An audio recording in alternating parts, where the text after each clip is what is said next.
Well, hey everybody, welcome to the end of the week. There's been some changes around here. We've got some new faces around Go Winnipeg. Not at this Not on this panel, but we have our 4 interns from Red River College lurking in the shadows right now, as well as two new reporters. So we're going to be seeing their faces on this panel in the next couple of weeks, and on Go Winnipeg, of course. And it's interesting because when you bring a new group of people together, there's always that period of transition and disconnect. And then that issue comes, or that thing happens that unites everyone.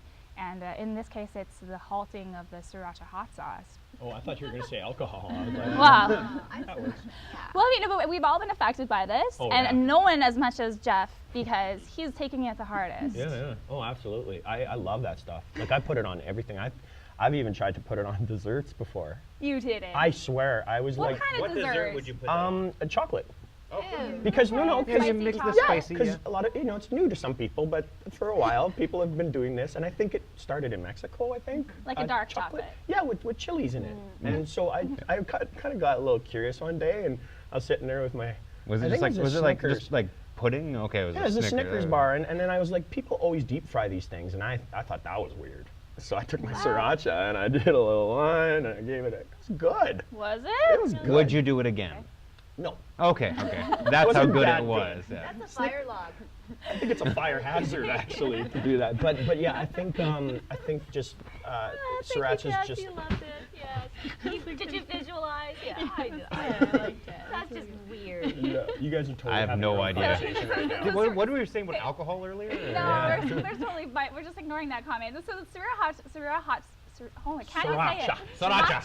Hot sauce was the production was halted in the suburb of Los Angeles because the people in there are complaining about the smell, about the burning sensation in their nostrils and eyes, because they're churning out like 100 million pounds of chili pepper a year.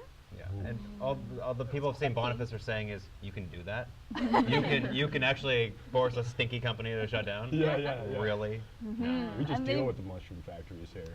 Right? Yeah. Well, and that's the thing is we're thinking, well, we're all disappointed about them possibly, well, they're not going to be completely halted. I mean, they'll figure something out.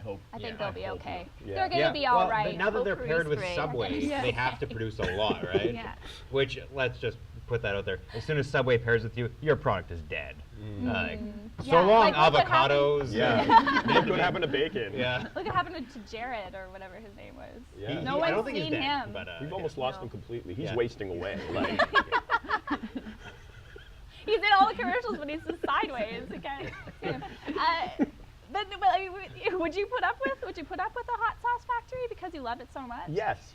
Yeah. Absolutely. Well, I can say that because I don't live there, but I think California has other air pollution issues than sriracha. You know, I think they should deal with the smog and the fact that it's killing people.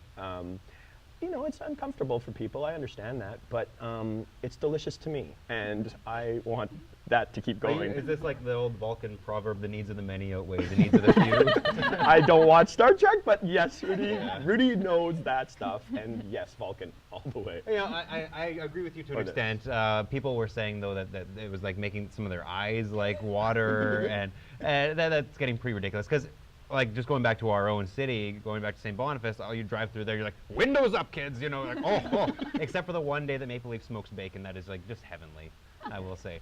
But I don't know. Like if I was living there before the plant moved in, especially then I'd have a big issue with that. Right. That your property value, if it is making people's like sinuses go all wacky and haywire, your property value is likely going to plummet. Your way of life is going to be crap. I mean. Would it be a deal breaker, or are you smell sensitive? Would you not move to a place if it smells a certain way, or would you move to a place if it smells a certain way? Yeah. Well, yesterday, one of our producers, Jenna, was telling us that where she grew up in Peterborough, Ontario, their Quaker plant was there and they made instant oatmeal, and it smelled like cookies all the time. Like, that's heavenly. And when I lived in Alberta, there's a little town called Bow Island, and they harvest spearmint there, one of the big spearmint farms there, for gum companies, actually. And so when they harvest, the whole town smells like mint, and it's actually very nice. It doesn't get old? No. Really? Well, I don't rushing your teeth to get old. cookies. I don't know. The smell of fresh baked cookies would never get old to me either. So, yeah. I mean, I guess it just matters like what kind of food production you're living by. Yeah. and then I also got a question too. Like, is it too much to put up with a little eye watering if it makes the rest of the world's mouth water? You're one of the very few that love something so much that you live by it. I grew up with Filipinos, so that's sriracha sauce is like a absolute in the households, and I knew when I was a kid. It has a big part in my soul and my heart, and I hope they find a solution to that. Yeah. I don't know what they got to do. You know what is interesting to me is that once again and it's kind of weird. It's weird that I'm going to compare it to mental health issues, but I'm going to make this parallel.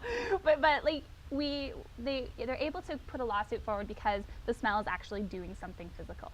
So we're seeing people's eyes water.